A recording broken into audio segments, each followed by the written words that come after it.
tackles, including 2.5 sacks and a forced fumble. Moving on to the NFL, just a reminder that 93.9 The Ville is the affiliate of the Baltimore Ravens all season long. Yesterday, Lamar Jackson and the Ravens defeated the Tennessee Titans 20-13. Jackson, who picked up his first career playoff victory, had this to say after the game. It feels good. I'm happy we got it done. All phases played great today. We know it's going to be a tough matchup. You know, they beat us 2 times that I've been here. I'm just happy we got the victory, man. Our team played great today. We finished. The Ravens now move on in the playoffs, and they are set to take on the Bills next Saturday. And last but certainly not least, just a reminder that Espn Louisville is once again your home for the College Football National Championship. As number 1 Alabama will take on number 3 Ohio State tonight. Our coverage will begin around 7 o'clock on ESPN 680. And on 93.9, we will join that coverage immediately following Scotty Davenport's show. Keep it locked here. Middays with Marcus Maben is next. What up? Is Sports Center. Yeah, he's connected. New long-term career. Hood Container is a world-class box and packaging supply manufacturer in the heart of downtown Louisville. Join Hood Container's team with a starting pay of $15 an hour. Multiple positions available, so apply now for a full-time permanent position with benefits or weekend positions. There's opportunity for quick advancement and no experience is required as you learn on the job. Apply in person at 1121 West Kentucky Street or go to hoodcontainer.com and upload your resume. Start 2021 with a new career at Hood Container. This is Drew Diener, and you're listening to 93.9 The Ville, live from the OPC Services Studio.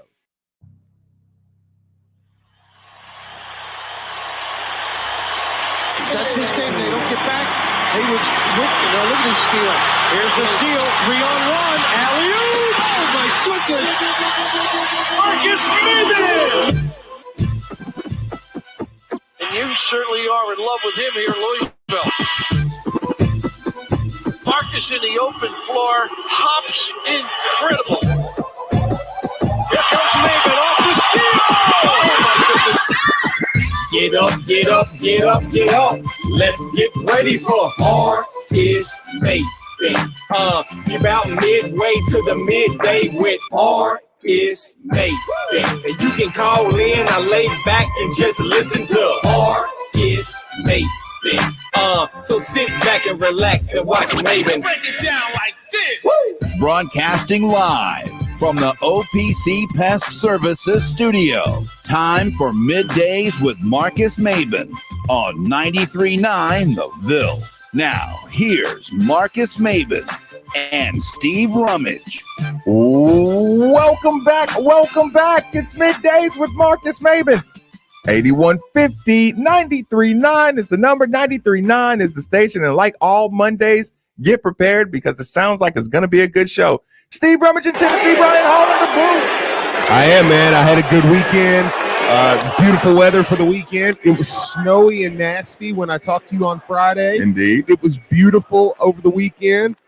And now down here, it's snowy and nasty again. So regardless, I'm getting out of here, getting back in studio for the rest of the week after today or after this show. So, but even though our men didn't play this weekend, there is a ton to talk about. Brian Hall in the booth. Brian, what's going on, my man? None too much. It was another good weekend of football. Basically all Saturday, all Sunday, I plopped myself in front of the TV and watched basically every game of the NFL. With no Louisville to watch, you know, that was the main attraction for me this weekend. And also it was good to finally get back to my own bed. I've been doing a house sitting for 2 weeks. So I finally got you get that first night in your bed after like a vacation or something like that. Nothing like it. It's a good feeling. So I'm rested and I'm ready to go for the week. What game were you most excited to watch this past weekend or after you watched it? Well, obviously I wanted to see Lamar, and that was a big one. But the one that I really was anxious to see was the very last game of the weekend, and that was the Browns-Steelers matchup. We have like several ties to that game, so on both sides. Mm-hmm. So it was kind of a interesting family.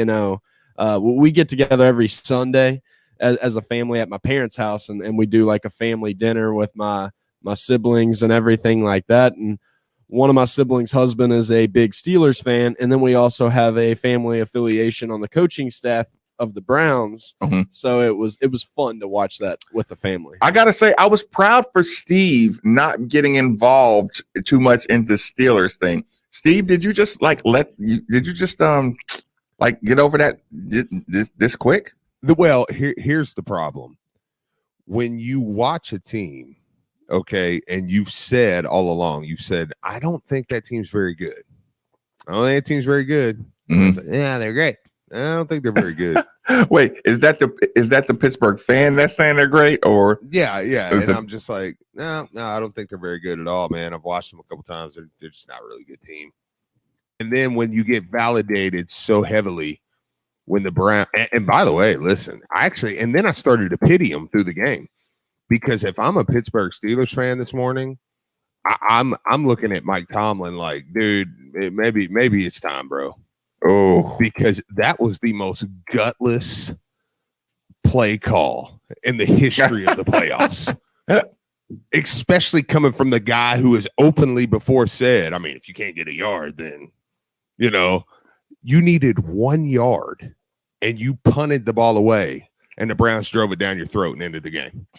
Like, I mean, that was pathetic. It was like, if I'm a Steelers fan, and that's why I say, look, there's times where now Kentucky, it's always fair to laugh at, but there is times where it's like, yeah, y'all don't need me, haha.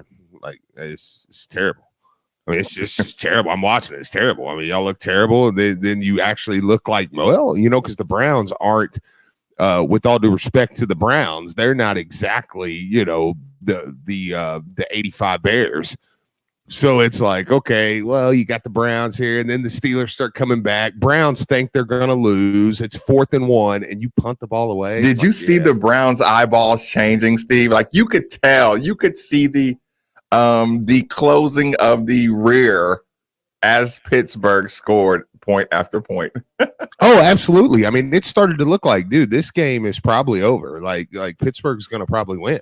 I mean, when it cut back, when Steelers scored and then they got a 3 and out, and they got the ball back. It was like, oh, I mean, hey, like they weren't that far away. I mean, like going into the fourth quarter, you're like, yeah, I mean, this is a normal deficit. They're literally in striking distance. Yeah, I mean, it was two scores, you're up.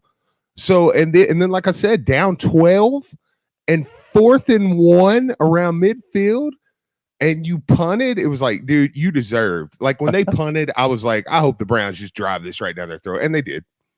And it was like, okay, that's what you get for punting the ball. Like, way to go. But with all that being said, the news of the day yesterday, how about our guy, man? How about our guy shutting them up again, man? Just shutting them up again. I mean, it's a checklist of things that they keep throwing in front of him, and that dude went out yesterday and busted the Titans. Go ahead. No, I want. All I do is win, no matter what. Good job, Lamar. I don't know when it started, but Lamar is definitely worthy of a couple of minutes. Thank you, Texter. And they stay there. Good job, baby boy. Way to get it done. Way to lead your team. Appreciate it, B-Hall. Go ahead and bring that down.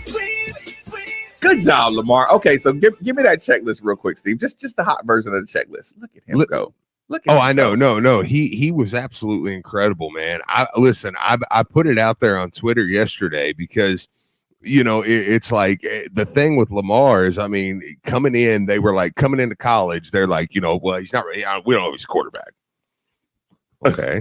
Well, he was a quarterback. Like, well, he's good, but I mean, he won't ever win the Heisman or something, Not at Louisville. You can't win a Heisman at Louisville. Yeah, you can't win a Heisman at Louisville. Well, he won a Heisman at Louisville.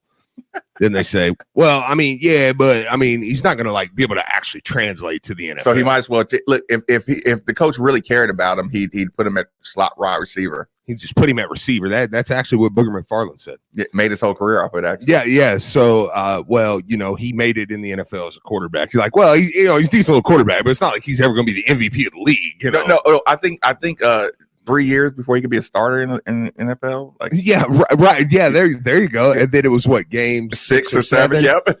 He's a starter. Then it's like, well, he's a starter in the league, but he won't ever be the best. He won't make the playoffs. So he made the playoffs. Yeah, made the playoffs that first year, and then it's like, and then he wins the MVP, in his second year, and then it's like, well, I mean, he won't ever win a playoff game, Well, then he won a playoff game. So I'm actually interested. And actually, you know what? It's getting to the point where I need them to come up with something now.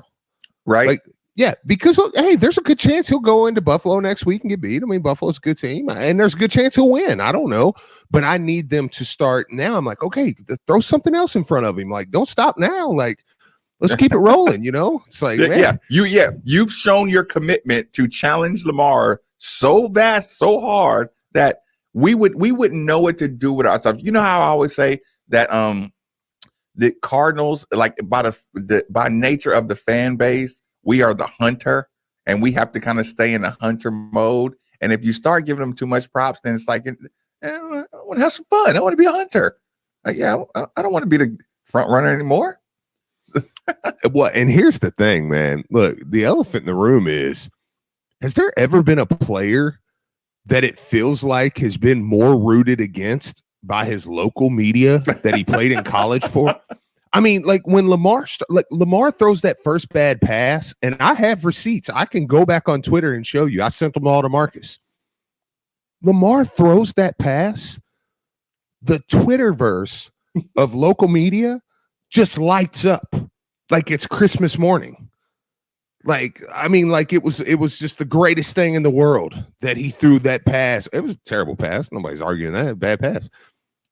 And it's like, dude, you know, like, I mean, why would you not want the success? Like, even if you don't like Louisville, if you're just in the media, I mean, unless you're a Kentucky head, like, you know what I'm saying? Like, do you want him out of the playoffs or something? Or actually, oddly enough, the Kentucky media, I think, likes Lamar more than some. Like, it's like, dude, like, is there something like, did Lamar hurt somebody around here or something? Did he hurt somebody's feelings? Like, you know what I'm saying? Like, man, there's something I missed with him because it's like, I don't know why. Is it just because he played at Louisville?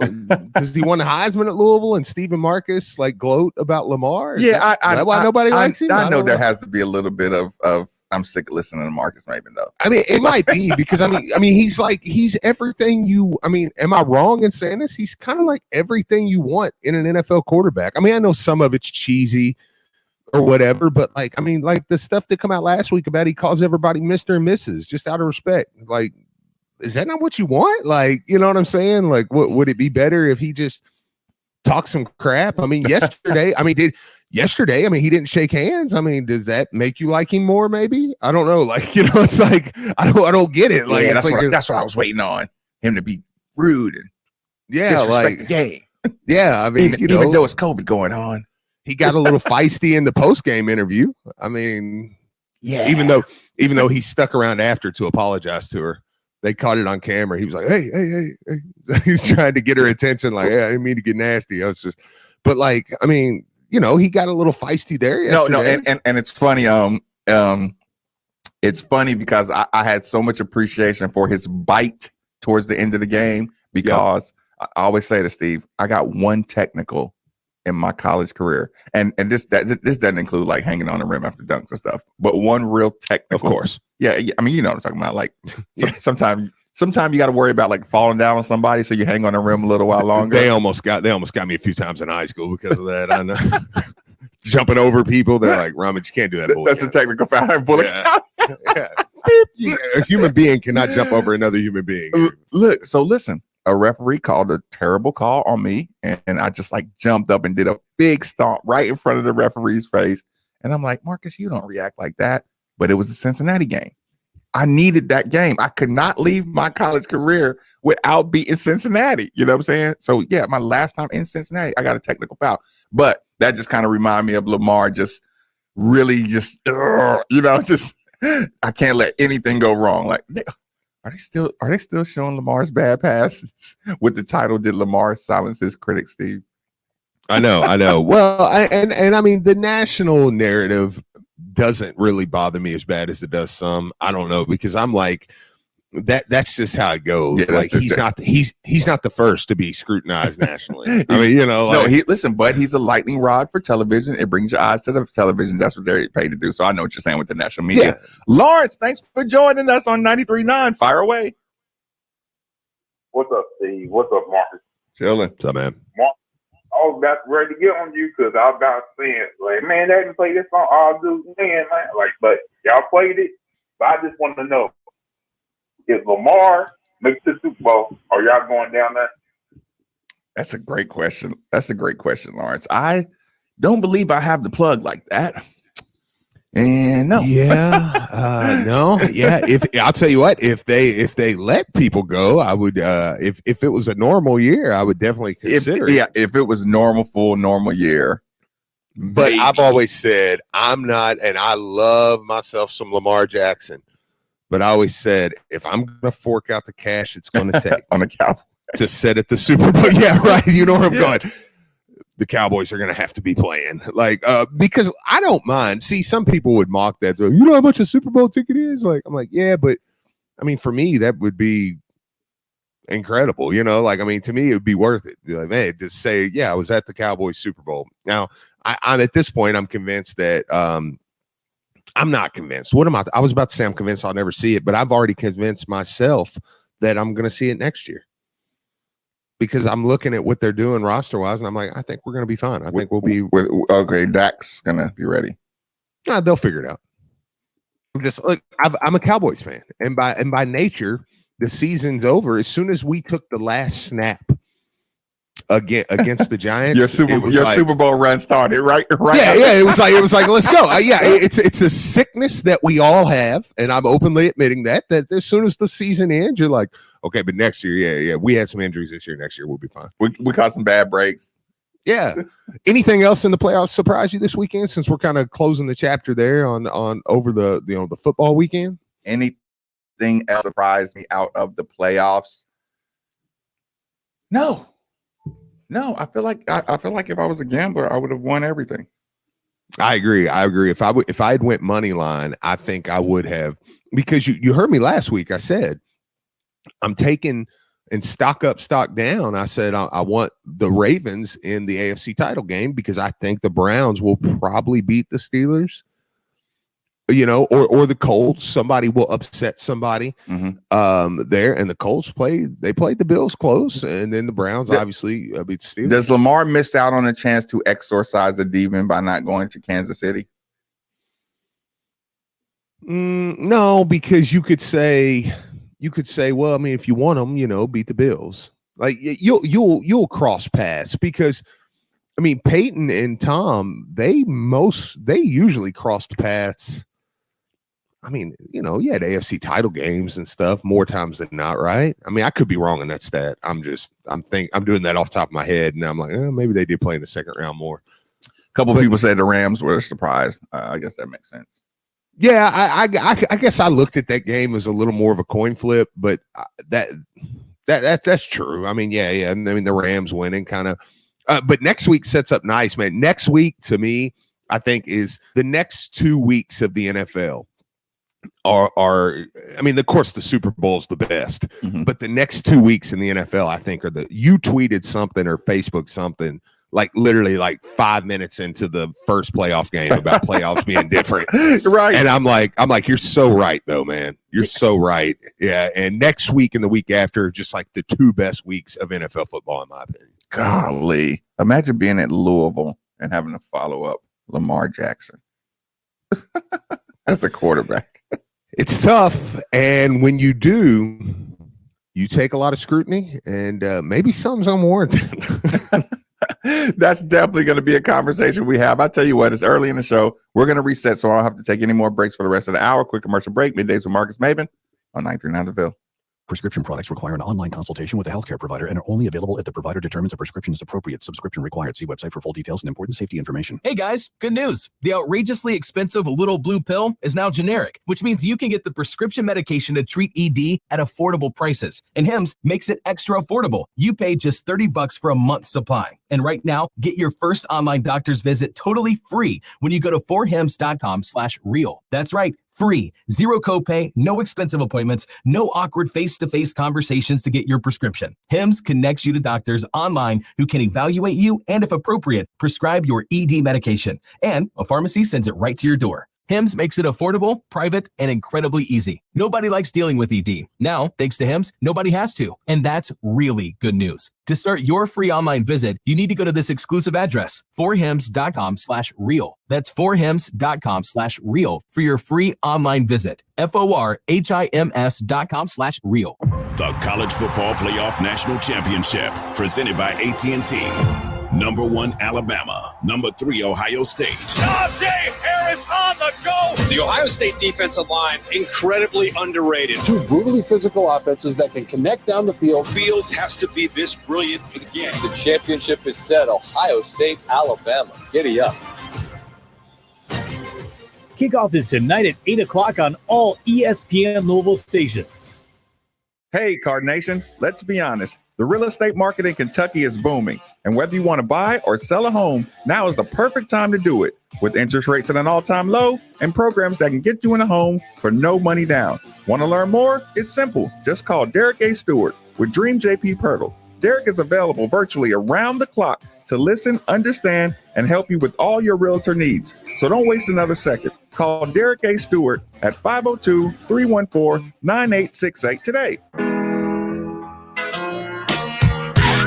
I'm Ethan Moore. And I'm Taylor Lynch. Check out Louisville Sports Live, the city's longest-running all-U of L sports talk show, every Wednesday at 6 o'clock, right here on 93.9 The Ville. All the best local and national guests talking all things Louisville football, basketball, and recruiting. Every Wednesday at 6, right here on 93.9 The Ville. And follow us on Twitter at Lville Sports, without an O live. And check out the website, LouisvilleSportsLive.net. Go Cards. When you can't get to Double Dogs, bring Double Dogs to you. All you need to do is fetch and go. With choices like Black Angus burgers, wings tossed in homemade salsas, and dog bowl nachos. Double Dogs will make sure everyone in your family can enjoy their favorites. Now offering family-style dinner deals for a limited time. See our menu at www.doubledogs.biz and then give us a call to order. Come pick your order up curbside today at the Middletown Commons location. Take the night off and let Double Dogs do the cooking with Fetch and Go. We're proud to partner with our favorite go-to caffeinated beverage, Focus. Not Focus with an F, but with a PH. When the reality of COVID-19 hit, our friends at Focus donated over 200,000 cans of Focus to nearly 400 hospitals across the U.S. to keep those on the front lines fueled. And good news, now you can find Focus at more Kroger's, Thornton's, Liquor Barn, and Party Mart, as well as all the usual spots like Rainbow Blossom, Heine Brothers, Paul's Fruit Market, and CVS. Or save 15% when you use code ESPN15 at www.drinkfocus.com. Focus, Focus. Try it today. Oh, shit. I need to get this package downtown by noon. Don't worry. There's a brand new on-demand delivery service by Z-Trip. It's Z Shipping. Are you shipping me? No, we're shipping your packages. For the quickest, affordable, on-demand courier service, visit zshipping.com. zshipping.com. Let Z-Ship help you with your delivery needs. That's zshipping.com. Have you been in a car wreck? Insurance companies are really tough to deal with on your own. I'm Sam Aguiar, and our team is here to help. We have been fortunate enough to represent thousands of people from Kentucky communities, and we would love to speak with you about your potential case. Our team loves what we do. The consultation for you is free, and we don't charge you anything unless we win the case for you. So come be a part of our team. Our phone number is easy, 502-888-8888. 502-888-8888. This is Drew Diener, and you're listening to 93.9 The Ville, live from the OPC Services Studio.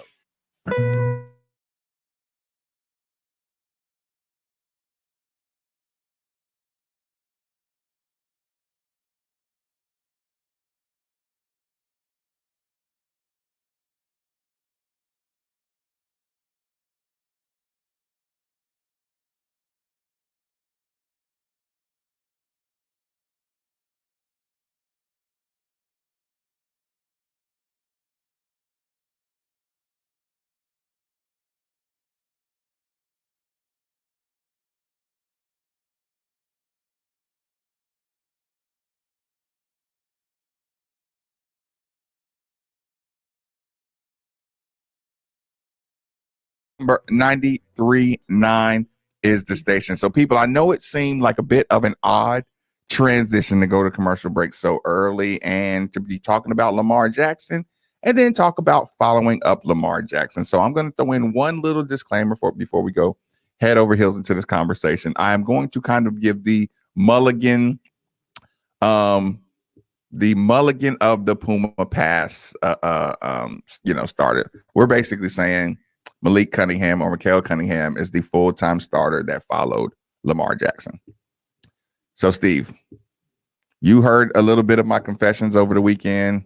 It's time for me to bring some of my confessions and my discoveries over the weekend to the fans. Okay. Okay, it starts off like this. How hard have I really been on Malik /Malik Cunningham? Because I'm emotional during the season. But first, when I asked myself this, I was thinking, okay, I was a Lamar defender, right? But even I had to admit that Lamar Jackson turned the ball over too much, right? Sure. Sometimes I had to admit that Lamar Jackson, misses some wide open guys. But I had to also admit Lamar Jackson is quite possibly, he's probably going to go down. Is this a fair statement? As the greatest true dual threat quarterback you will ever see in your lifetime. Yeah, absolutely. I mean, I think he is, maybe somebody else comes along, but I mean, he's definitely up there now. But are we putting him over Vic already? It's close, yeah. It's close, and yeah. Vic, like Vic kind of had a short run, and it kind of got, it got stained or whatever. But if we just say he's either flirting 3 years into the league, flirting with, or we can say he's probably the most exciting, definitely for this area, exciting college quarterback. And dual, like I said, true dual threat. When you say Patrick Mahomes, I think he's a very accurate guy with some good mobility. He kind of reminds you of Aaron Rodgers when Aaron Rodgers was really moving good, before he got injured, he was just bouncing, and when he ran, it looked brutal. I think Patrick Mahomes is kind of like that. He's so lethal with his arm, it kind of opens up a lot of the run. So I'm watching this and I'm trying to think about how I judged Lamar versus how I'm judging Malik Cunningham.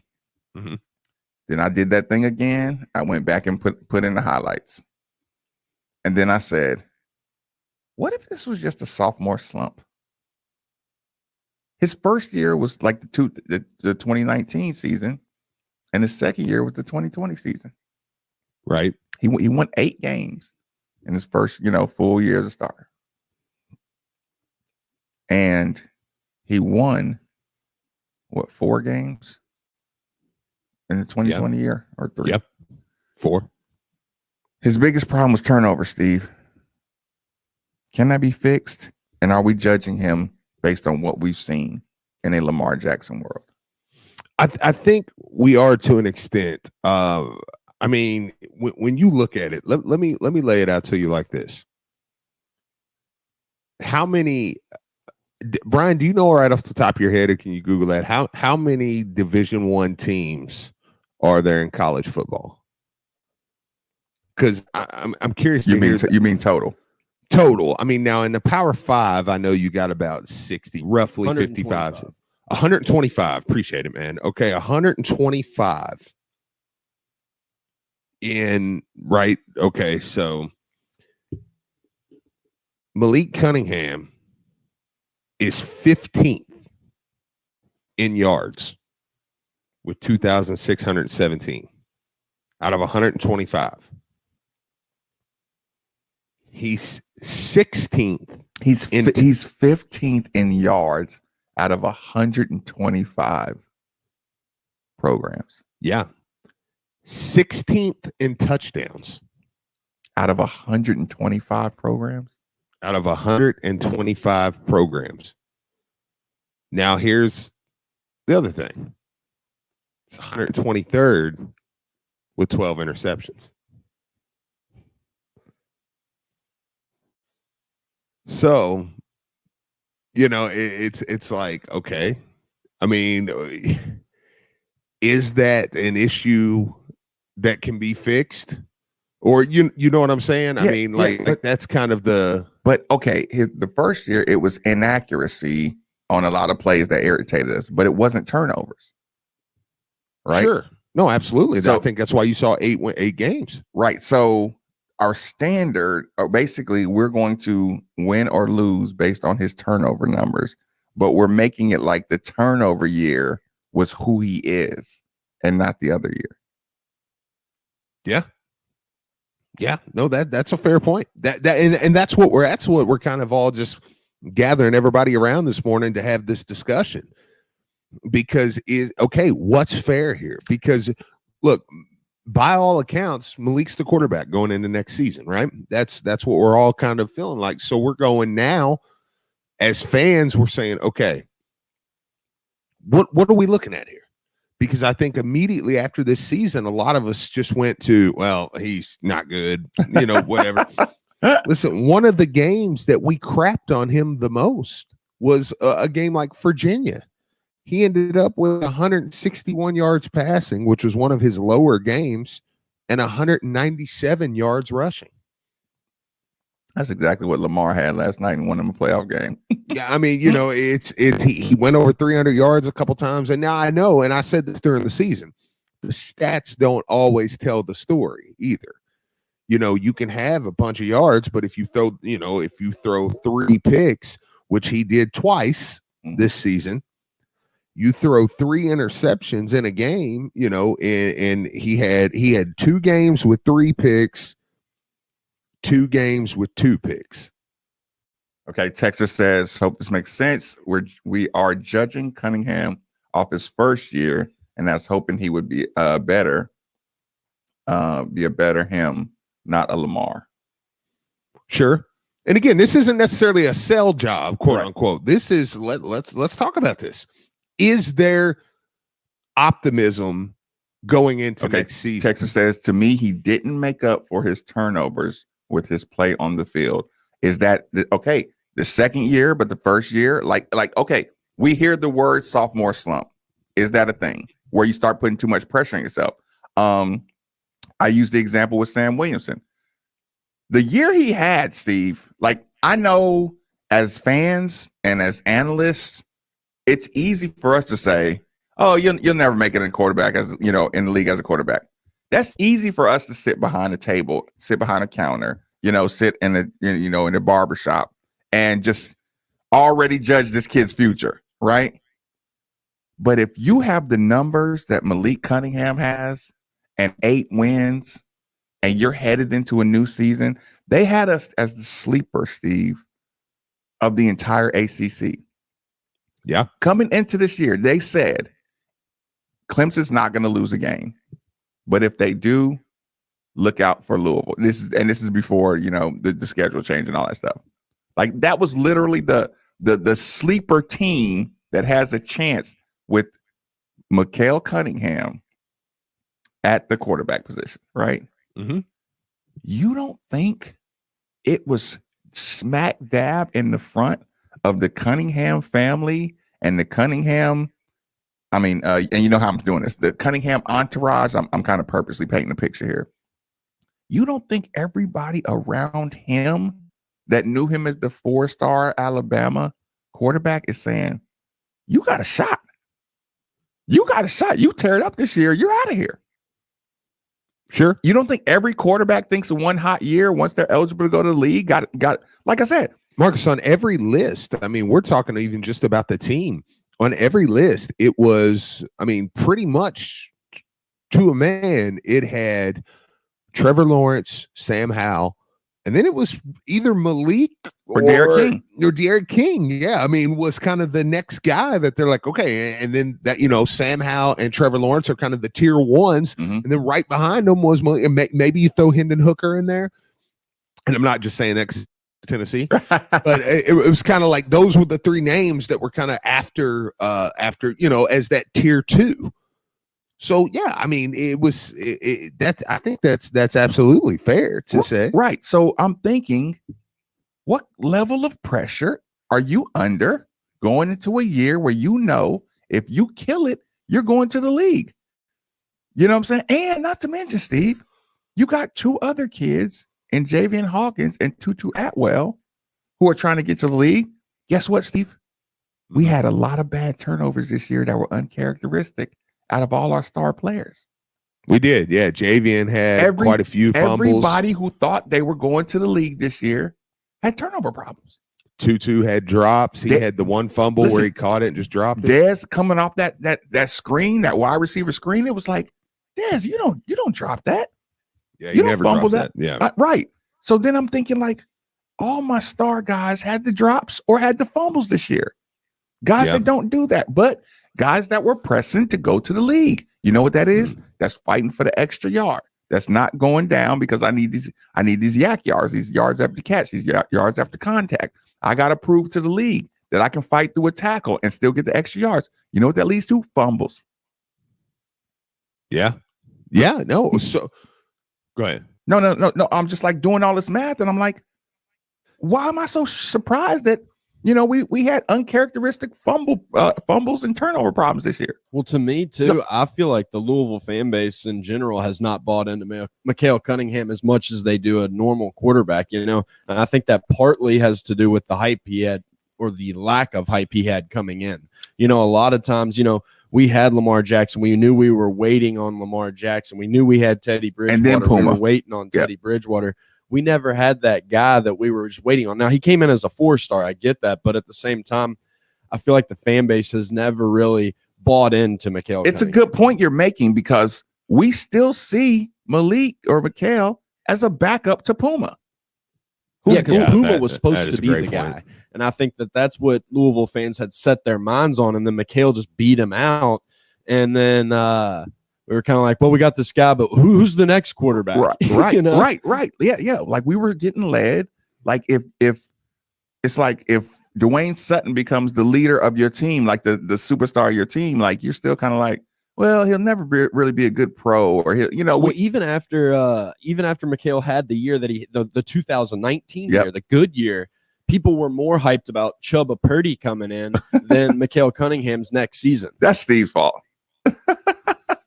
Steve, my bad. Steve just loved. Look, Steve wanted a more traditional quarterback, and you ruined it for everybody. Steve, let me get to this phone line. Jason, thanks for joining us on 93.9. What's on your mind? Hey guys, I was a little late on this call. I should have got to you before you went on break. I wanted to bring up games this past weekend. Weekend coming up. For starters, I'm assuming tonight's going to be a good game, so this will make 3 unbelievable days of football. I mean, I loved every minute of it. But in my lifetime, I don't know that I've ever seen what's going to happen this weekend. But in all 4 games, Saturday and Sunday, there will be an MVP of the NFL in each of those games. And in all reality, the Tampa Bay New Orleans game, you would have thought Breeze would have won an MVP. I mean, I think he walked the line on getting one, but never did. But still, all 4 games, 4 MVP quarterbacks. I'm looking forward to this. It's going to be a good weekend for football. No, Jason, I 100% agree. Steve, I appreciate the call. Steve kind of talked about this is like sports football paradise. And Steve, I don't want to do this, but I have to. I hate skipping over opportunities to do this. Steve, do you remember the fight it was to say, no, we can have a football season? with the resources of the NFL, you can have a football season. Yeah. And I had to listen to my coworkers say that it's like it's absolutely impossible for it to be a season. Yeah, no, absolutely. We watched Cleveland go without a coach and beat the hell out of the Steelers last night. Without their head coach. Yeah. Yeah, no, there's a lot being learned here, man, where you're like, oh, okay. Right. So my point was not to spike that ball, but to say I'm proud that they are actually, No, I agree. Yeah, just using they're putting their minds together to figure out, ways to do things. Listen to this. Malik Cunningham, 15th. Do you know what? And I'm just using some names, so Pops Ritter, don't get angry with me. He's a great quarterback. Do you know what Des Ritter was? I'm listening. 23rd. Des Ritter's awesome. I mean, he had 6 interceptions. No, I'm not saying this means that Malik is better. You're just painting a picture, though. You're painting a fairer picture of Malik. But what we're painting too, and now I got a couple more points here with that list. What we're painting too is at least imagine he's a turnover machine and his yards aren't there. Then we're like, man, we have a ton. Yeah, and look, we're doing this to say, can we build some optimism going into this season? Because I think Louisville's going to get better defensively. I think the offensive line is going to be at least as good. A receiver, obviously losing Dez and Tutu, but I think we have weapons there. But you are losing two guys that were pretty prolific in that offense, right? I'm not gonna. No, I think I think we gave. I mean, Tutu's so wide open. Like, how could you mess that up? You know what I'm saying? Yep. So yeah. So we hit him with some tough haymakers, man. And we saw things from Braden Smith and different ones to go, okay, we still got some pieces there. We saw Jalen Mitchell. We believe there's pieces there. So that's what we're trying to do with this quarterback spot. Now, imagine Malik is throwing these interceptions, 12 interceptions, and he's only got 1,300 yards passing. Is what at least I'm trying to paint is his numbers are there. So is the what am I? I lost my train here. What is the line of, or is the, what's the word I'm looking for? I need help. Kind of, but just like, where you need to, it's very small.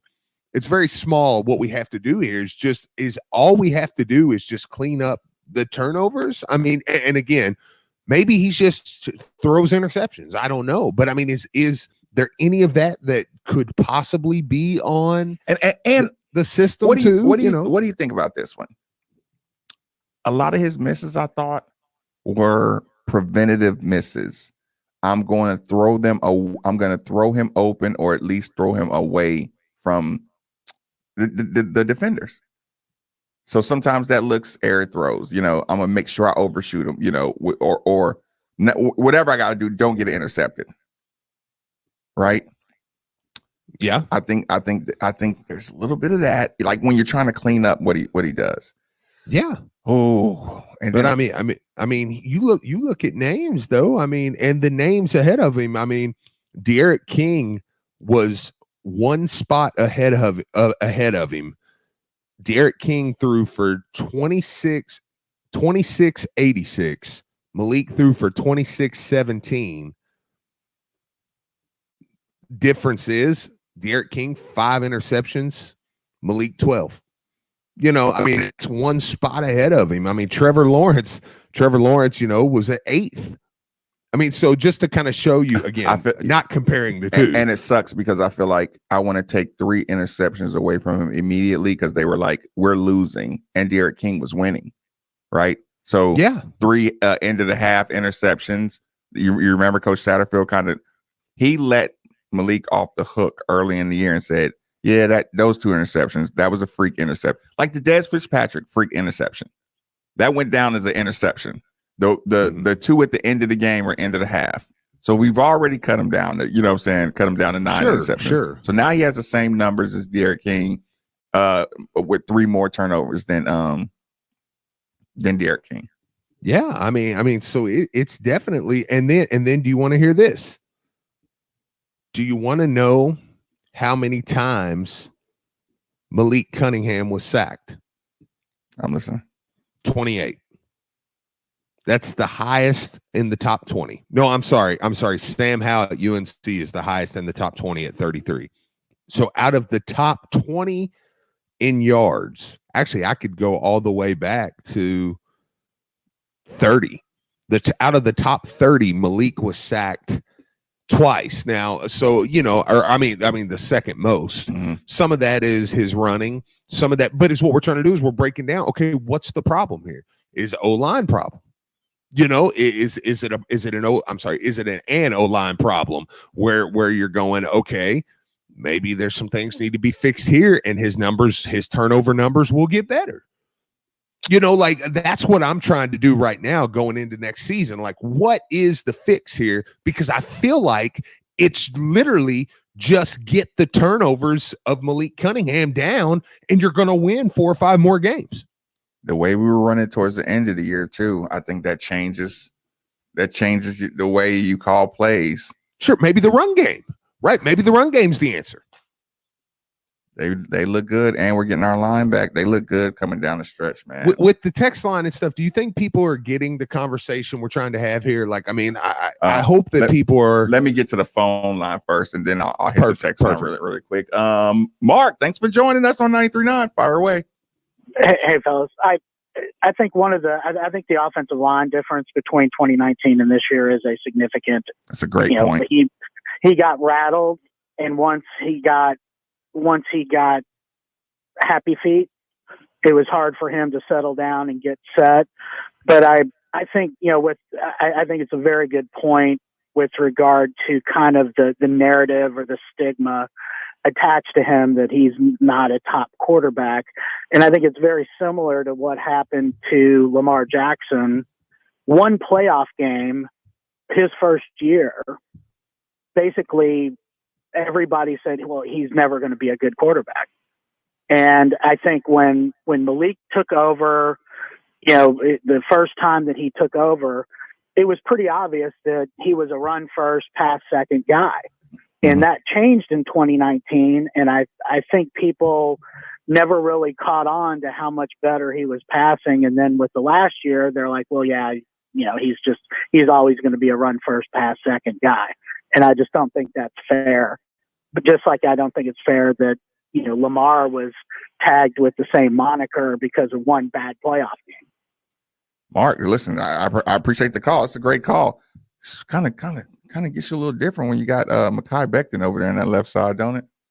Oh yeah. I mean, well, we all knew that. I mean, even me, the most optimist fan. I'm the most optimistic fan in the world, probably. And all summer, I was like, you are losing Mekhi. Listen, big loss. And I'm just thinking, when you can get the entire defense shifting over there to that left side, and you can bootleg Malik Cunningham out to his right, when you'd have moved the whole safety and linebacking core all out to the, to stop that stretch to Javian Hawkins. Boy, I know he's like, that's like having a center, ain't it? That's like having a dominant center. Just oh, absolutely. Just waiting to kick out. Absolutely. So, I mean, yeah, I think I don't want to say I think the fix is small. I think on paper the fix is small. I think that you can circle the turnovers, and it's like that might be the difference in Louisville being a 7-8 win team and a 5-win team. Now on the field, is it small? For your text line question, Steve, it's about 85% pro Malik Cunningham, or at least pro.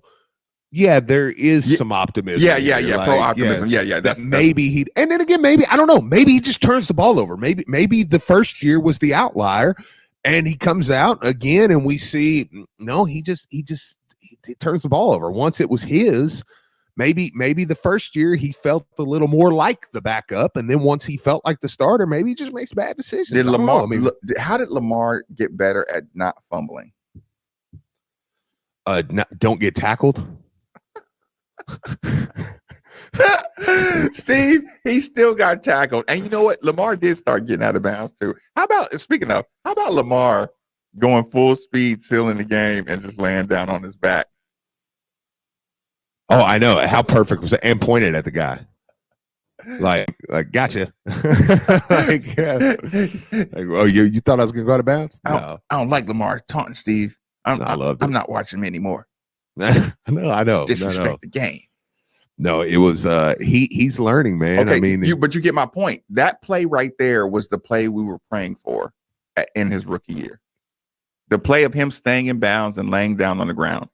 That was the play that we knew was going to add 3 years to prime Lamar's career. The fact that he steals a couple extra yards and gets out of bounds.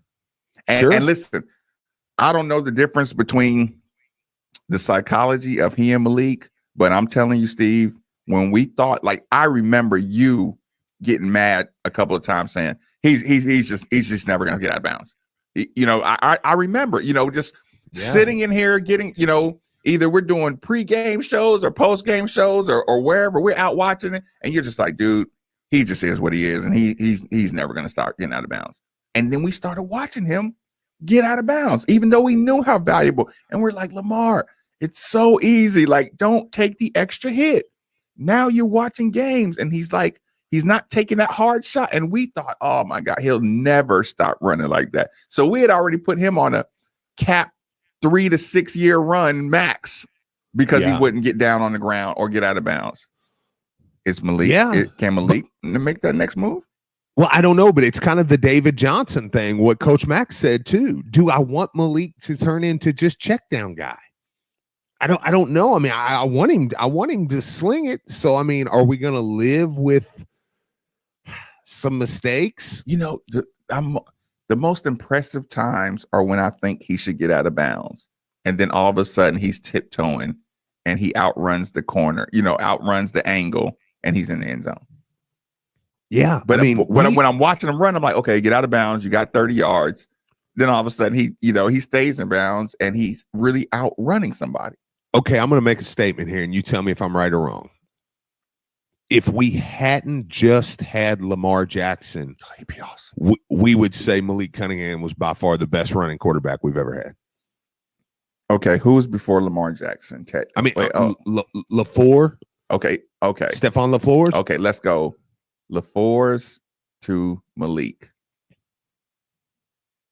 We would be Stephon, then Brian Brom. We wasn't a runner. We would be enjoying Malik so much more.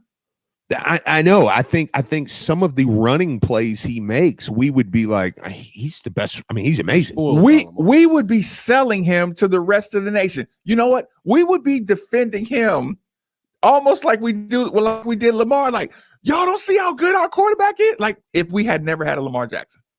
Yeah, but I think we just watched the greatest to ever do it, and it's like. What too? Yeah, okay. You remember some of those days that I came in here all angry and attitudey, right? And I was like, y'all are literally watching the best college player y'all will ever see wear a Louisville uniform, and y'all are coming into this show the next day complaining about the throws that he missed. You know what I'm saying? And we won by 22 or 23 points. And you're like, yeah, but you're supposed to beat that team by 50. 40. If we want to get into the college playoffs, we're gonna have to win the game by 50. Listen, I'm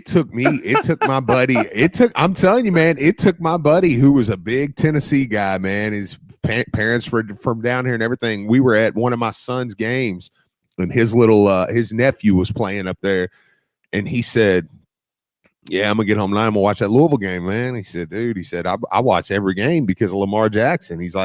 He said, man, you're probably enjoying the crap out of him. He said, because, and he said this, and he said, you'll never have another guy like him.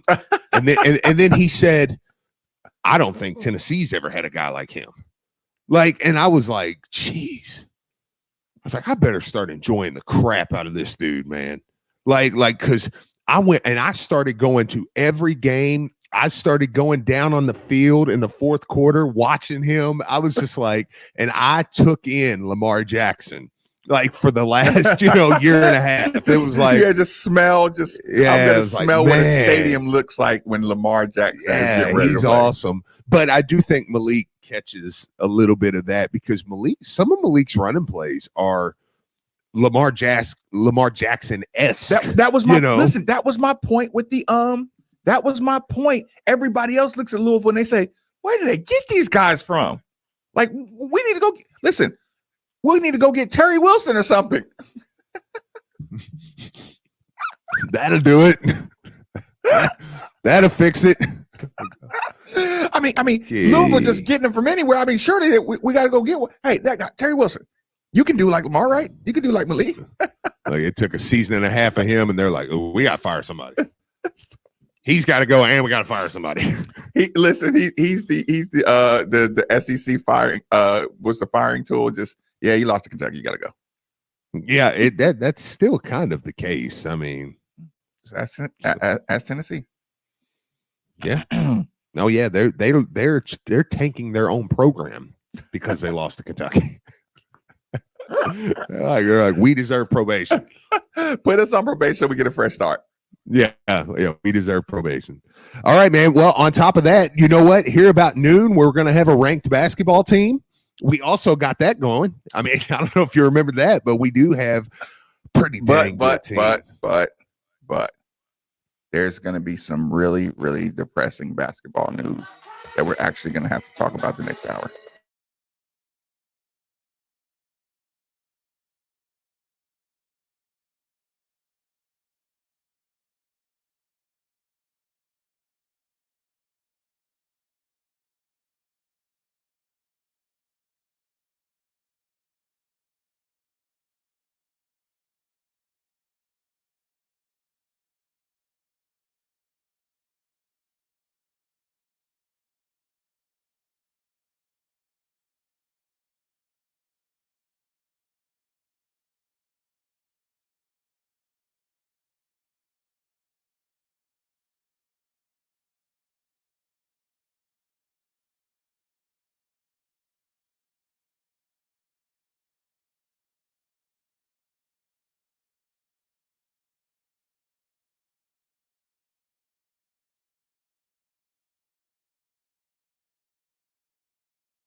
Present thousands of people from Kentucky communities, and we would love to speak with you about your potential case.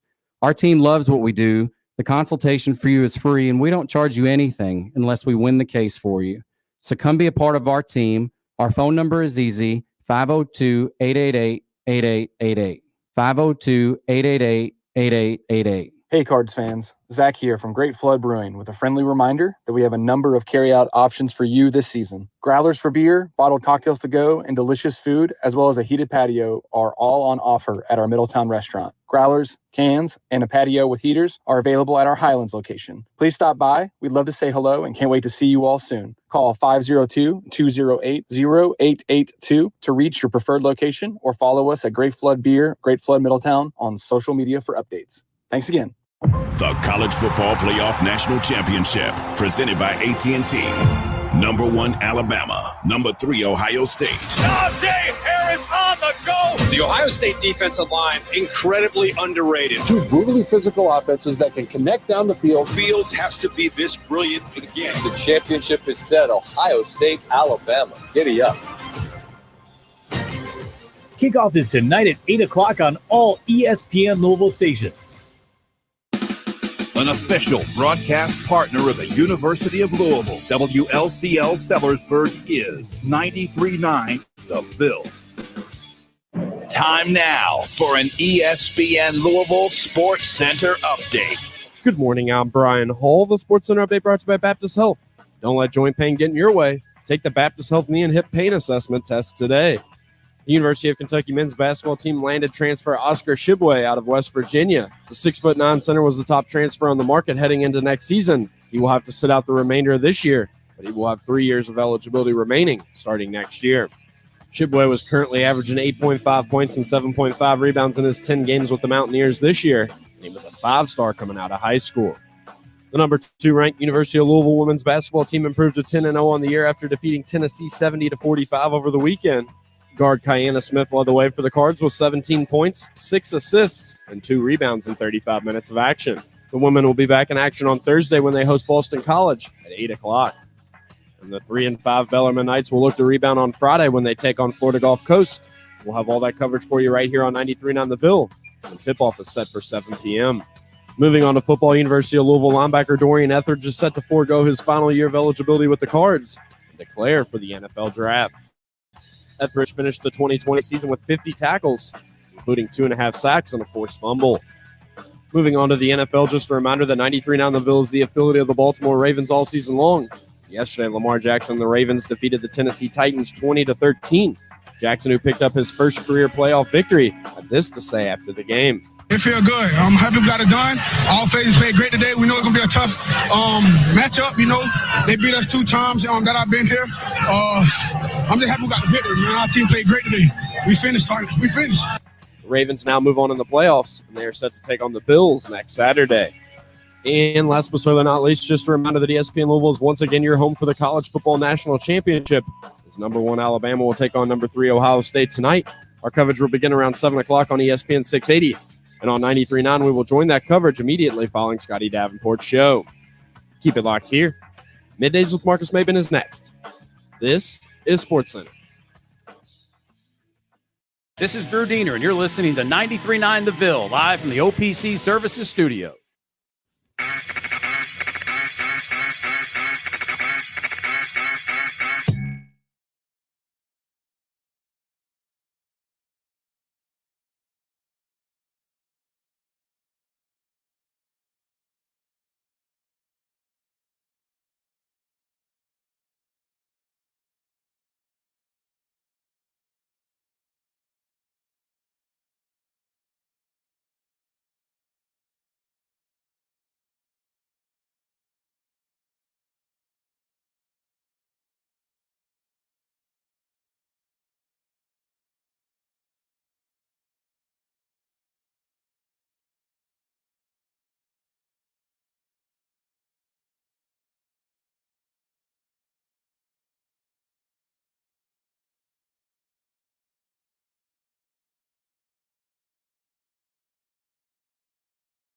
And I'll remind you, Louisville basketball takes on Wake Forest Wednesday.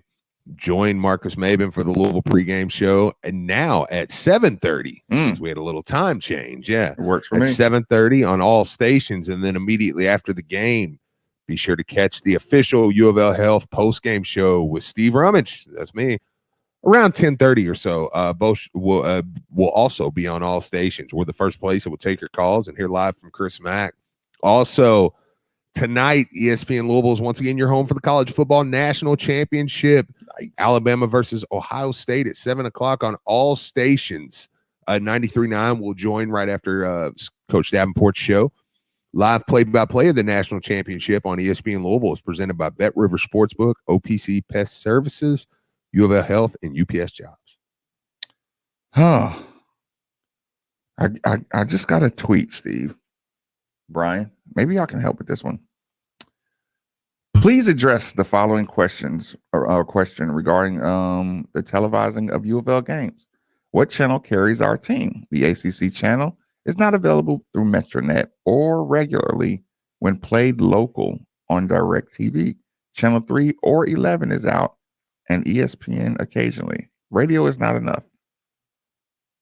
I don't know what Metronet is. I'm sorry. Yeah, I'm out on that one. I don't know. Well, I'm Lillian. I'm sorry. I can't really. I know. Can't help you out with that because I'm not familiar with all the other. And you know, I don't know that there's really a local affiliate anymore. You remember how it used to, you know, look back in Marcus Maben's day, we all knew, you know, the local games. Right. It was going to be on WDRB. I knew that the Louisville game was going to come on WDRB. If it was, you know, it was either on ESPN, CBS, or WDRB. You know, it was like that. All the games were there. We knew that. And look, and the replay was going to come on again at 12:15. Yeah, and I could rewatch it again if I wanted to. Then there was then that moved to WHAS, and then now I think when we joined I don't mean this as any shade, but when you joined the Big East and the ACC, you're a lot more locked into their contract. Right. Yeah. They take not, the CUSA. It was like Louisville's they brought contract. you to the ACC because they want to own your television rights. That's the bottom line on that one. Andy, so pretty much. Oh, sorry. Y'all go ahead. No, I was done. Andy, thanks for joining us on 93.9. Fire away. Hey guys, what's going on? I had a question, and I wanted to get your all's opinion. Blankenbaker and Ennis touched on this last week, but I wanted to get your all's opinion.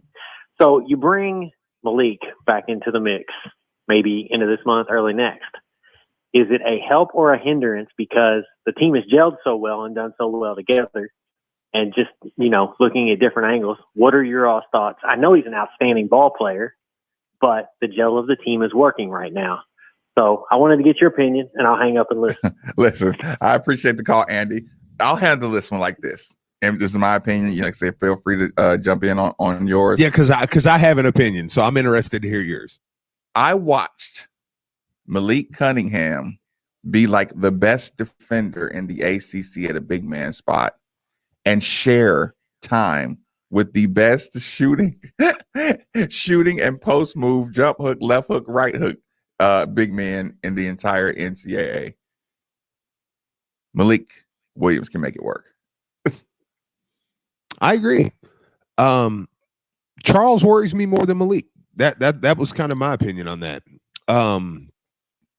I think that, and not in a bad way, because Charles could end up taking a couple of shots that may be out of your rhythm, or he could end up not just having a different style game or something that just kind of clogs things up a little bit or something like. Yeah, I mean, possible.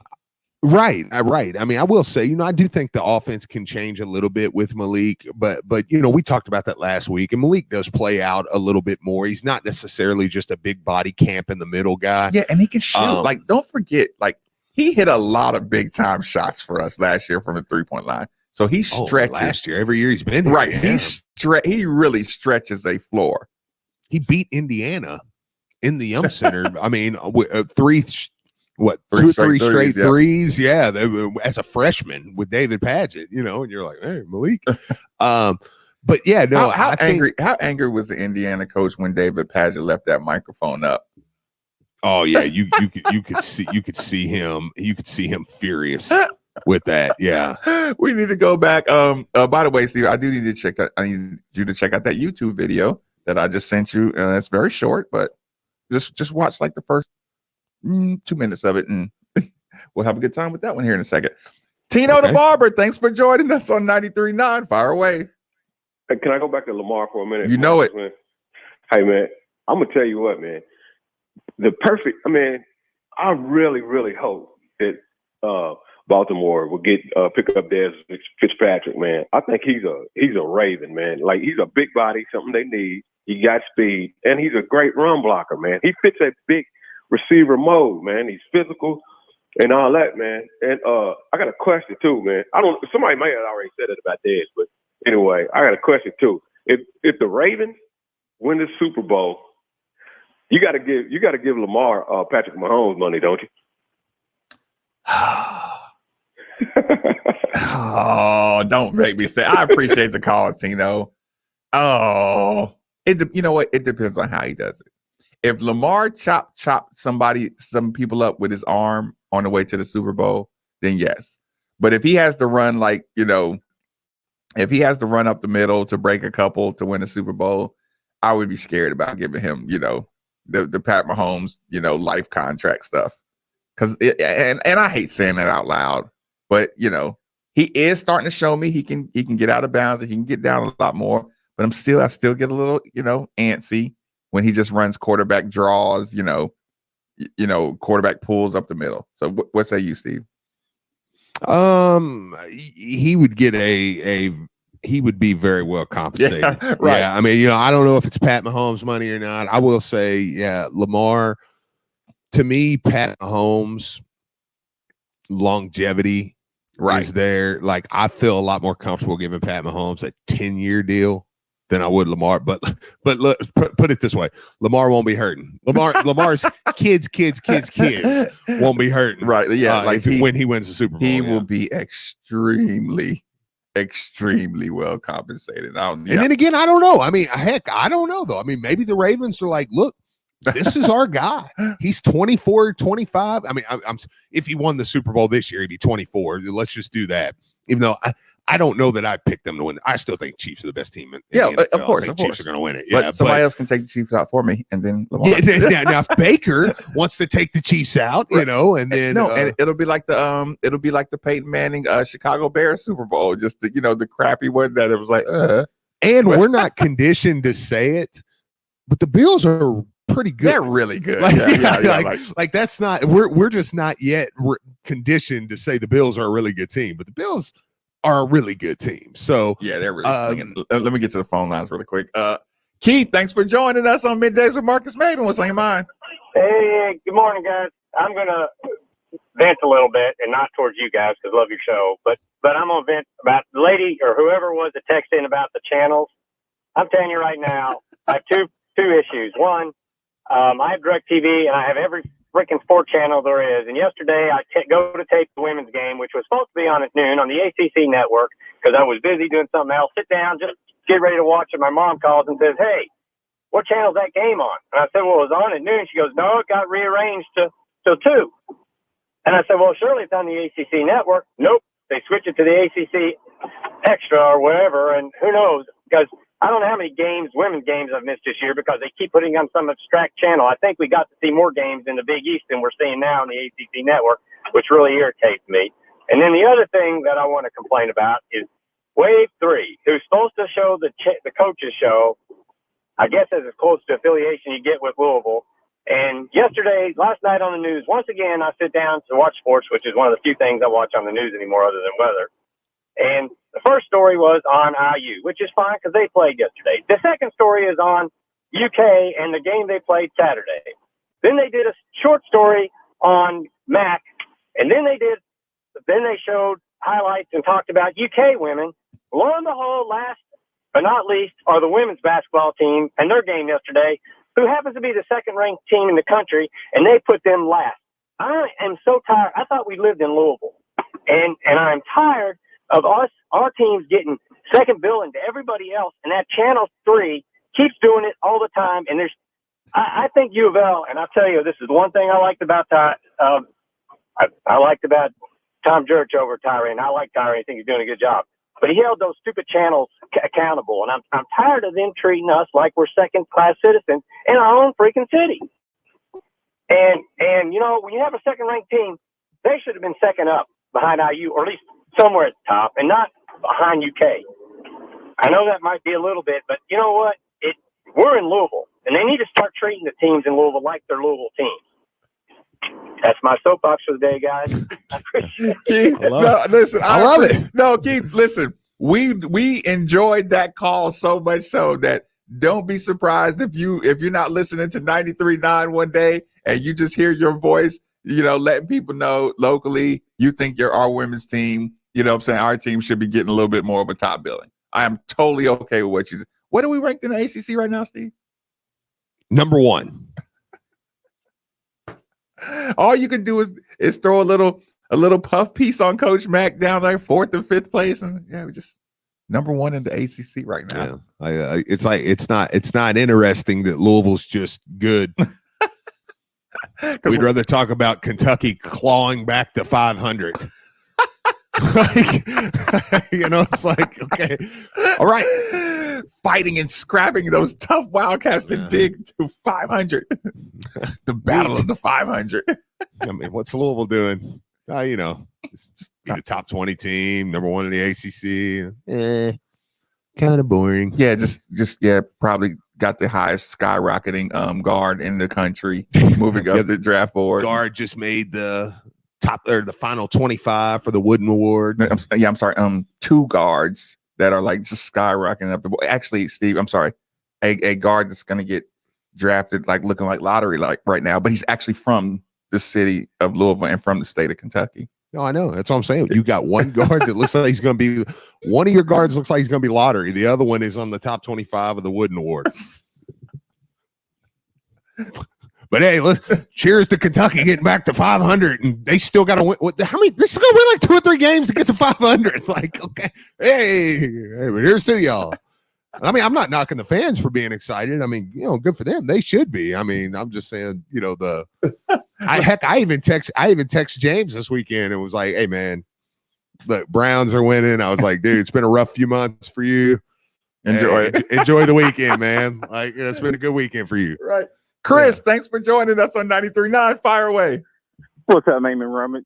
Feeling good, man. So I was a little busy prepping meals for my wife when y'all was talking about Cunningham. You got to admit, playing quarterback at University of Louisville, it's one of the hardest positions to play. When you've had a Teddy, a Brom, a Lamar, the biggest problem I have with Malik right now is he hasn't established his identity. We knew what Lamar was going to do. We knew what Teddy was going to do. We knew what Brom was going to do. And it's kind of unfair because when Cunningham makes a good run, in the back of your mind, you're thinking, man, Lamar would have scored. When he makes a bad pass, you're thinking, man, Teddy would have made that one. So at some point, if he can just get his identity so we know what to cheer for, I think we'll be a whole lot better with him. And then as far as the basketball team, they're talking about bringing people back. Will that hurt them?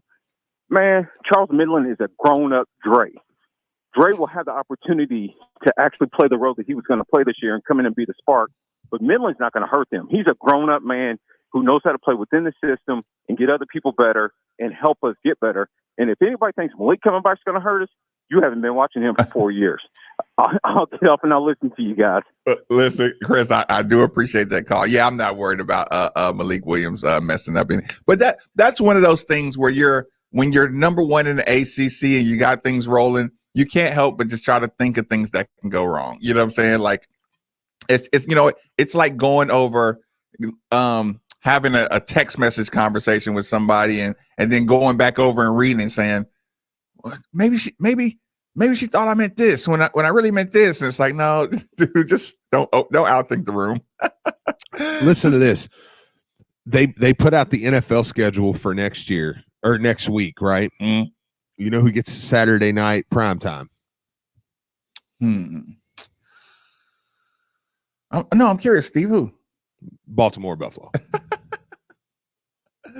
Makes sense. Yeah, that's where the money's at, Steve. Yeah. And I hold on. Actually, let me take this last call. Brian's pulling it up right now. Let me get to it. Joel, thanks for joining us on 93.9. Fire away. What's up, fellas? Happy Monday. Yeah, I mean, a couple things. One, the one guy who called in, it might have been a call or two ago, but the dude that talked about the TV channels and I mean, that guy's my spirit animal. I mean, dude, that's the one town, man. I grew up in Tampa, live in Jacksonville. I mean, every city you go to, man, you have the local, TV, radio.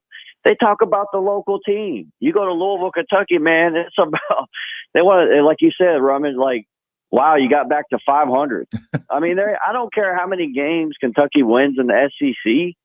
Nothing's going to impress me about a win in the SEC unless they beat Tennessee, I guess, as a top 10 team. Other than that, who cares? The other thing about the guy talking about was Malik, what would that look like as far as coming back? Look, there's one thing a coach on every sport will say is you never have too many good players, ever. So when Malik comes back, I mean, all that's going to do is boost the team. It'll take games, to get the chemistry back under him or whatever. But, man, bring that guy on, bring Midland on. I mean, that's the future. When you talk about a run in a tournament possible, bring those pieces in on top of what they got going on. I mean, the sky's the limit, man. But that's all I got, guys. Spirit animal, that guy with the TV, spot on, been that way for years. Louisville TV, get your act together. You're in Louisville, Kentucky. Later. Listen, I appreciate the call.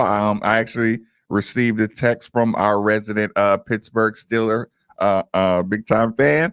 MetroNet is a new internet and cable provider. My parents in Richmond have it. They don't have the ACC network, and TV subscriptions are very limited. Okay, well there you go. Yeah. Am I gonna blame them for not checking on ACC network first? Just like, hey, you have to do your research though. well, Richmond. I mean, if you're in that area, I mean, they're probably like, ain't worried about the ACC network. I mean, they did beat Kentucky though. Well, yeah. No, but here's the thing, Steve. Speaking of Kentucky, going into the break, I said the rivalry has kind of changed for the worst. I didn't elaborate. I kind of left people hanging on a limb with that one, and I do apologize. So, Steve, I'm sure you heard, if you listen to the Bryan Sports Center. Brian, was there any news coming out of Lexington as of late? There is a player heading that way. I'm listening. 6'9" center from the West Virginia Mountaineers, former 5-star player, was in his sophomore season with the Mountaineers, left the team somewhere around January 1st. 4 days later, his name pops up in the transfer portal. About 3 to 4 days after that, he commits to the University of Kentucky. Okay.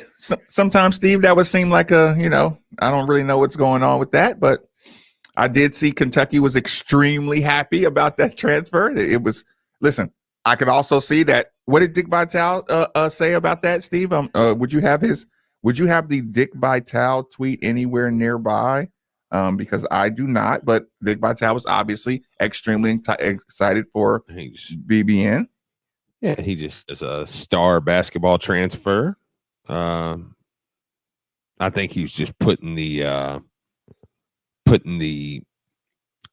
story that he was retweeting. It's just the title of the story. Mm-hmm. It's a great match. Okay, it's a great match. I'm reading this right now from Nick Farrell as Oscar Shibwe reportedly contemplates where. Okay, this is kind of an older one, but I just want to give everybody a little bit of backline story, a little bit of timeline story to this one. Reportedly contemplates. Actually, let me give you the whole article. I think that one would be a little more fun. So, Steve, obviously, when you lose a former 5-star, McDonald's All-American type or 5-star, there's going to raise some questions, right? And you really usually have to tiptoe around these things, or it looks like sour grapes, right? Like when you lose a guy. So, Steve, do you know who the coach for West Virginia is? Yeah, Bob Huggins. Known as a no-nonsense kind of straight shooter, right? Mm-hmm. Let me tell you what Bob Huggins, who normally the reason we like the Mac video is because the coaches don't really call out situations like they should. The reason Rick Pitino got as much flack as he did is because he called it out what it is, right? So I got Coach Mac, who I really respect, Coach Pitino, who I really, really respect, Coach Huggins, who I really, really, really respect. Coach Huggins. Actually, this is an article. I'll give credit here in a second. Forces outside the West Virginia men's basketball program contributed to sophomore forward Oscar Shibwe's departure from the team, according to head coach Bob Huggins. On the latest edition of the Bob Huggins Show, the Mountaineer coach said outside influence dictated Shibwe's decision to exit the program. I think it's the world we live in. It's better to steal. Listen to this, Steve. I think it's the world we live in, Huggins said. It's better to steal than it is to work and earn things. It's take the easy way out. And I think there were some people involved who saw where they could benefit, maybe profit, and it worked very diligently at trying to get him out.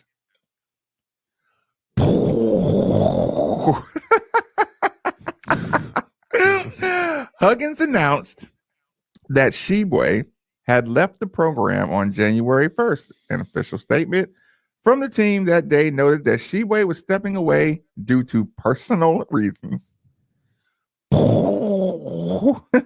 Huggins did not specify why the forward is no longer with the team, but he said he saw Sheboy's departure coming. I think everybody could. Yeah. So there's a couple angles about that. I found it this side pain funny, Steve. When I went back and did the timeline, you get your ass kicked on the 26th. On the first, you like, no, you can't get, you're not staying there until the rest of the season. We need you in the transfer portal right now. Sheboy's transferring, and Kentucky 10 days later. Yeah, we got to get you here on campus. We got to get you transferred. Second semester, it hasn't happened. We need help. No, absolutely. And then I thought about it, and I said, can you imagine Kenny Payne sitting there shaking his head right now? Yeah. Is this what y'all doing down there? Kenny Payne might come back and do a sympathy year. Like, let me just give y'all. Let me just get your roster together, because I can't stand this. This is it's no longer. Well, like you remember how it used to be. The same story with Kentucky, right? Which is fine, whatever. The Nike thing. Look, I'm just reserved to that's how it is. Look, such is life. But it used to be like, man, this kid, was going. Look, Terrence Jones takes a phone call, and then he's going to Kentucky all of a sudden. And then look, 5-star, this guy's going here, and then he's going here. Now 5-star here. Now it's like, now y'all doing that with transfers? Is that like? Listen, Steve, what did he average at West Virginia? He started every game and averaged about 8 points, right? Yeah. But here's the thing: when you start, Steve, and you only play 19 minutes. Steve, and they'll probably be top 2 next year.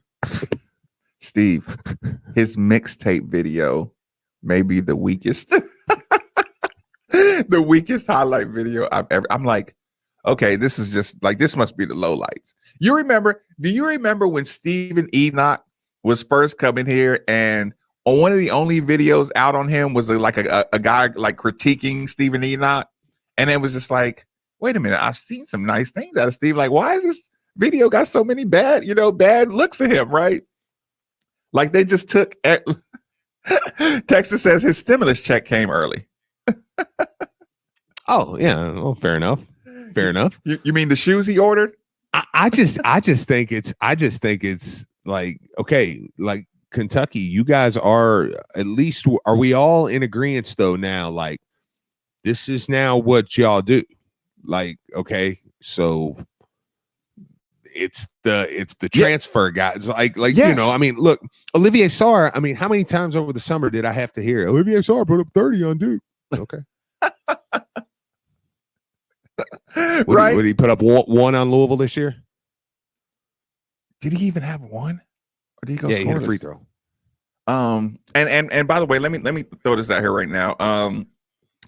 3612. It's all good. Yeah, like I said, the video, the changing of the mood of last night's Naperville. No problem. We're all good. Let me just throw that out, because he sent me a text twice. He wanted to clean that up. So yeah. So last night, as I'm doing the video, I'm like, is this the transfer that? Like, is this? But no, this is exactly what I saw coming, Steve. This is exactly why I said get Kenny Payne out of here. This is exactly why I said. Once Kenny Payne's gone, man, you start looking. You go, okay, right as it stands right now. Next year, they're bringing in Nolan Hickman, a 4-star point guard. They're bringing in a transfer from West Virginia. They're bringing in Bryce Hopkins, a 4-star power forward. And they're bringing in, and they still have their like number 10 guy, which is because they're Kentucky. I can eat that. Yeah, no. But you're dipping in the same pool as everybody else now. Yeah. And Coach Mack has shown when you dip into the same pool as him, he's going to kick your rear end. So welcome to life. Welcome to the big boy pool. Quick commercial break. Last commercial break. Middays with Marcus Maven on 93.9 The Ville.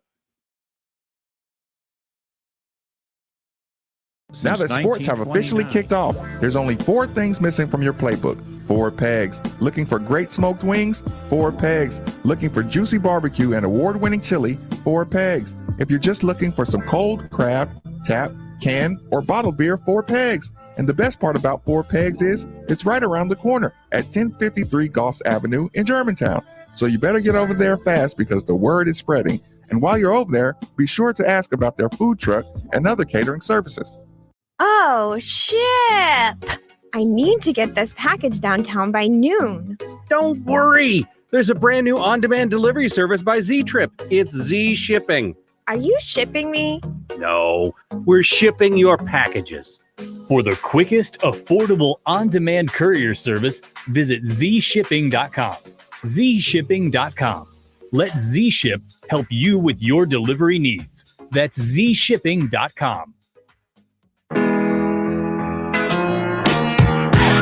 I'm Ethan Moore. And I'm Taylor Lynch. Check out Louisville Sports Live, the city's longest running all U of L sports talk show, every Wednesday at 6 o'clock right here on 93.9 The Ville. All the best local and national guests talking all things Louisville football, basketball, and recruiting. Every Wednesday at 6 right here on 93.9 The Ville.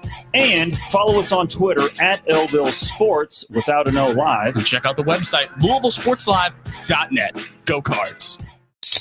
We're proud to partner with our favorite go-to caffeinated beverage, Focus. Not Focus with an F, but with a PH. When the reality of COVID-19 hit, our friends at Focus donated over 200,000 cans of Focus to nearly 400 hospitals across the U.S. to keep those on the front lines fueled. And good news, now you can find Focus at more Kroger's, Thornton's, Liquor Barn, and Party Mart, as well as all the usual spots like Rainbow Blossom, Heine Brothers, Paul's Fruit Market, and CVS.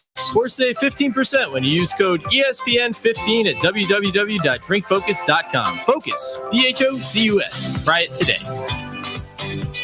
Mark Ennis here telling you about my friends at Bosch Lawn Care. For the past few years, I've trusted Bosch Lawn Care with my yard maintenance at my house. That's mowing, weed eating, trimming bushes, cleaning mulch installation, and much more. Get yourself out of hours of work in the yard when you could be kicking back and enjoying time with your family and friends. Call 833-2GET-CUT. That's 833-243-8288 or visit them online at BoschLawnCare.com. Trust the lawn experts I trust. They're professional, affordable. Bosch Lawn Care. When you are buying or selling a home, you have a ton of questions that need to be answered. Well, what if I could answer those questions with 3 simple words? Call Josh Jarbo. Josh specializes in residential real estate, getting buyers the home of their dreams and sellers top dollar for their home with the best negotiating skills in the industry. And if you tell him you heard about him right here, you'll receive up to a $5,000 seller's credit. So contact Josh Jarbo today at 502-216-7590 or joshjarbo@remax.net. When you can't get to Double Dogs, bring Double Dogs to you. All you need to do is fetch and go. With choices like Black Angus burgers, wings tossed in homemade sauces, and dog bowl nachos. Double Dogs will make sure everyone in your family can enjoy their favorites. Now offering family-style dinner deals for a limited time. See our menu at www.doubledogs.biz and then give us a call to order. Come pick your order up curbside today at the Middletown Commons location. Take the night off and let Double Dogs do the cooking with Fetch and Go. Hey guys, it's Andy Sweeney here. When it was time to expand our offices and studios at ESPN Louisville, guys, the choice was easy. Round Construction. Find them online today, roundconstruction.com. They're family owned and have been serving the Louisville area now for 60 years. Owners Rich Banks and Bill Receiver could not have been easier to work with. Their knowledge, professionalism, and attention to detail were absolutely top-notch. Bottom line, Round Construction did everything they said they would do and more. Round Construction specializes in commercial general contracting. You've probably seen their work at 4th Street Live, as well as many healthcare facilities around the area. For their full portfolio, visit roundconstruction.com. We trusted Round Construction for our expansion, and you should too. For your next project, use Round Construction online at roundconstruction.com or give them a call. He had 15 and 8, but he didn't. This is Drew Diener, and you're listening to 93.9 The Ville, live from the OPC Services Studio. He had 15 and 8, but it was the game that he only played 2 minutes in the first half, and then he got 2 fouls, and then he played the whole second half.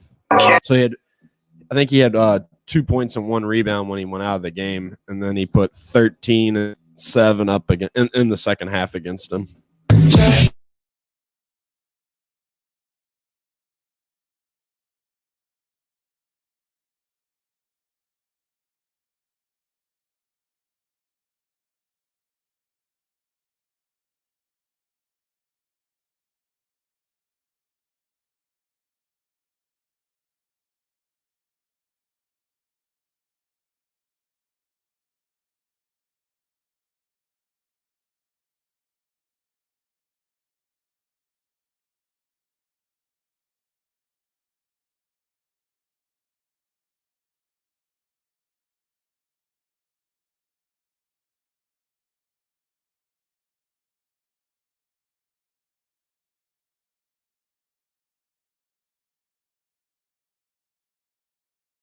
after you left last week. And I'll let you do the abbreviated version of the segment. We talked about, I asked Brian, basically we went player for player, deciding if each player was ahead of schedule, on time, or behind. So what I'll do with you, I kind of wanted to give you a chance to kind of sound off in that subject. I'll let you kind of pick out the individuals. We can just assume most people are on schedule. And then if you think there's one or two players that stand out, either way further ahead or way further behind, you can call them out. Okay. I mean, yeah, you know, I did not call them out, you know. Right. I didn't hear the conversation last week, but I did when you brought it up to me. It was funny because you didn't tell me what you said. I see. Here's the thing. Apparently me and you disagreed. Keep in mind, I got bombarded for being harsh on everybody.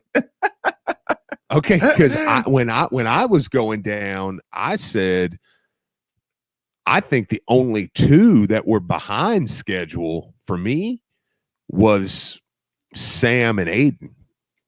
I mean, to me, maybe Josh, but he's dealt with the injuries.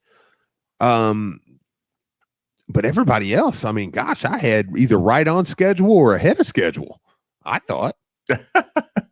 I mean, you know, I mean, JJ and Dre, I think both of them are at least right where or ahead of schedule. I mean, and most people thought JJ was going to redshirt. Dude, JJ is so far behind schedule. See, it's also like, no, I don't think so. Listen, at all. I held his dad against him. Dude, that's fair enough. Your dad's Jason Osborne. You're behind schedule. You're already supposed to be in the league. It's fair enough, I guess. Listen, David Johnson, like, what took you so long? Like, yeah, I'll blame the coach a little bit for not playing you against Kentucky last year, and my coach not having a 2-0 win streak against Kentucky. But yeah, like, David, we all knew you could do this last year. You know what I'm saying? Like, yeah, you had some turnovers, you make me mad, but you're behind schedule because I expect so much more from you. Carly's like, look, Carly was probably the only guy I said ahead of schedule. Yeah, I mean, I don't know. Yeah. When Quinn came in, the reason I was trying to draft Quinn really quick, because I'm like, dude, he has IQ. He's 6'8". He can shoot. I don't know about his consistency, but I knew he had all the other things that need to be a big time player on a college floor. Oh, I was a little worried about his foot speed. You know what I'm saying? Yeah, I was worried about his foot speed, but you know, a little defensive technique, and like you said, maybe he's had the same foot speed all his life, so maybe he's good at working with what he just has. Yeah, I mean, I know. That's all I've said before. I'm like, dude, we've been this way our whole life, so we know, you know, like what we have to do. I think Quinn, but see, I think Quinn's ahead for me. I mean, Quinn is a serious piece to this team. I don't think when we signed Quinn Slazinski, I don't think I had him as serious piece in year 2. And he is. Oh man. I mean, I think David Johnson's a lottery pick. Who else is behind schedule for me, Steve? Jalen Withers, like, my guy. Like, what are you doing? Just see, and I'm like, Jalen Withers is getting double doubles. Listen, Jalen, I expect this from game 1. You see? I said it to Brian. I said Jalen Withers is about seven games behind schedule. Look, I'm like, did you see Virginia Tech's big man dominate Notre Dame yesterday? I did. And not that Notre Dame is great, but I mean, it's just like, I mean, Jalen Withers played great against them. Like, I'm like, Jalen is legit. Look, Olivier Sarr mustered 1 point on Jalen Withers. Texas says Marcus channeled his inner Nick Saban when evaluating. Listen, I'll let y'all know right now. Like, I know you know my heart, but when my team can play, man, like, I get harsh. I get harsh. Like, yeah, dude. They can play. Carlick's the only guy that's pulling his weight. The rest of y'all, David, especially you, step it up. The rest of y'all suck. No, you need to step it up every time. Listen. I just think DeAndre Davis. Listen. They play some good ball over in Indiana. Your dad's a coach. I expect you to be starting and knocking down your threes. Well, he is. That's what I'm like. I'm like, he's a true freshman, and he started basically every game. Like, I mean, he's a good player. Like, yeah, I think he's way ahead of schedule. Yeah, I'm gonna need you to get that average up a little bit. Look, we signed 4-star DeAndre Davis, and everybody's like, oh, that's a nice pickup. No, he's a really good pickup. I mean, like, he's way ahead of where we had him. I think this team is general, man. Coach Mack deserves the tip of the cap, man. Like, he's showing you he can develop players. And people said, look, even Andy said all summer, this season depends on the development of the Super Six. Well, Coach Mack seems like he's done a pretty good job. I mean, you know what I'm saying? Like, I mean, has he not? I mean, Josh comes right in, looks well. Like I said, David Johnson, you see what David Johnson has been. I mean, Quinn Slazinski, what he's become. Jalen Withers, what he's become. I mean, I'm saying Sam's behind schedule, but Coach Mack is behind schedule too. He only has like 2 wins over Duke, and like, I know, yeah. he's only beat Izzo, Boeheim, Krzyzewski, Cal. Like the list goes on. He's beaten more Hall of Famers in 3 years than Rick did in 16. I mean, say that again. Like, he's beaten more Hall of Famers in 3 years than Rick beat in 16. Yeah, man. but I was really expecting a lot more out of Coach Mack. By year 3. I mean, geez. And Jalen Withers, like, that was more puberty than anything. Like, it wasn't like they were over there like working him to death and getting him. It wasn't like he actually got Jalen Withers to decide that red shirting would. It's not like I just watched my team like defensively like put the paint. I watched the Virginia Tech game, and it was a surprise to see somebody get a shot at the basket. Yes. It was a surprise when a guy got all the way to the dotted line, Steve. Listen, there's a sense of pride with Louisville fans, and this is what I miss and what I hate about there not being fans in the stands right now, where it's like we literally you would be able to hear the roar of that place, man. When people, it's like, because there would be a sense of pride of people don't get to the rim on us, man. That's not how we do things around here. You're going to win this game. You're going to win this game from out there, and then we're going to tip our cap to you, and we're going to move on to the next team. Texas said Marcus is hard on everyone when the fans are happy. He defends them when the fans are harsh. Yeah, I know what you're saying. It kind of feels like that, but yeah, with great power comes great responsibility. You guys got some power on you. Y'all got some talent. No, this team, man, and again, it's like I told you last night, man. They win in a way that's sustainable to keep winning, man. They play defense, they play hard. You can do this. Seth Davis put out his rankings the other day. Steve, what did Seth Davis have the University of Louisville ranked at?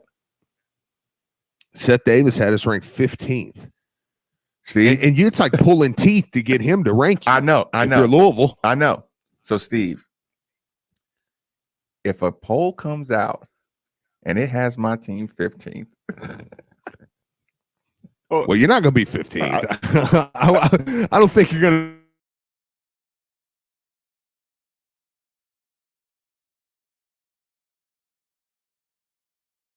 Team today. Or around, I think they'll be anywhere from 18 to 22. Steve, if this team reaches 15 this year, I'm going to be the worst human being to do a show with. If you think I'm harsh now, I am going to be unbearable with the criticism of my team. Because listen, you work your way into 15 after that Wisconsin game. That means you've re-won everybody's trust in the country. Oh, absolutely. And if they're convinced that this is a top 15 team and you're going to add me Malik Williams come tournament time, I'm going to start dreaming. Yeah. You know what I'm saying? I'm going to start dreaming. I'm going to have to start having these conversations, these real conversations where even Marcus starts following the details of where you're going to put us. Where are you going to put us? And I need to be in the Elite 8. Yeah, I'm going to start doing that. I think that's fair. No, I think that's fair, man. I mean, I do. I think especially when we're going along, hey, we might add I mean, I at this point, I'm like, if Charles don't play against Wake or Miami this week, I'm about just saying, you know what, it's all a myth. He's not even a real person. They lied to you. They made up a guy named Charles Manlin and act like he was on the team. Maybe we'll be like 15. You guys should be top 10. Get on schedule. I know. Yeah. Where you at? I know. Listen, I got the top 2 guards in the country, Steve. I should be top 10. I think, is that not too much to ask? I know it's all Listen, we need, man. Mac, you lived in the top 10 last year. Is it too much to ask that year 3 you do it again? Hello. Just like you were number 1 last year. Let's get to number 1 this year. I mean, what are we missing here? I mean, where we at? I know. Well, I mean, you got 2 winnable games this week, both on the road. Like I said, I'm not saying you have to win them. I mean, because road games in the ACC, this isn't the SEC. I mean, it's, you have to go to Alabama. No, I mean, listen, home games in the ACC is tough. Kentucky's 0-4 with them. I know. I mean, one you go to Alabama, the other you go to Wake. I mean, it's like, okay, we go to Wake Forest, we go to Miami. You said we go to Alabama, then we go to Wake. No. I was saying in one conference you got to go to Alabama and you build that up like it's some great game, and the other, you got to go to Wake Forest. Like teams that actually do have a lot of talent, and it's like you just but you go to Wake Forest, you go to Miami, and it's. Those are games that I think you should win. I think the games are going to be favored in both of them. I mean, and then we get Florida State and Duke at home. We got Florida State and Duke at home next week. I know. That's what I'm saying. I mean, it's like, Steve, man, you better not let me go 3 out of 4. I know. But you believe they can, and that's what this team's done. You legitimately, not optimist, you believe that they can. Is Dickie V doing the game on the YouTube channel? Is Dickie V doing the Kentucky game tomorrow night? Oh, God. What do they play tomorrow? Yeah, Tuesday night, 9:00. Okay. How interested were you being watching that, Steve? Very little. Are you watching? Oh, okay. How excited? I really haven't did a lot of Kentucky after we beat them. Honestly, I'm kind of like that every year. It's kind of like, I keep up with Kentucky quite a bit going into watch a lot of their games going into the game where we play them. And then after we play them, it's kind of like if I'm sitting around and nothing's going on, I'll check them out. You know what I'm saying? Like the Vandy game, I turned on the last 8 minutes or so they were on. I was like, okay, a little bit of rapid fire. Would you take Deshaun Watson trade for Dak Prescott right now? No.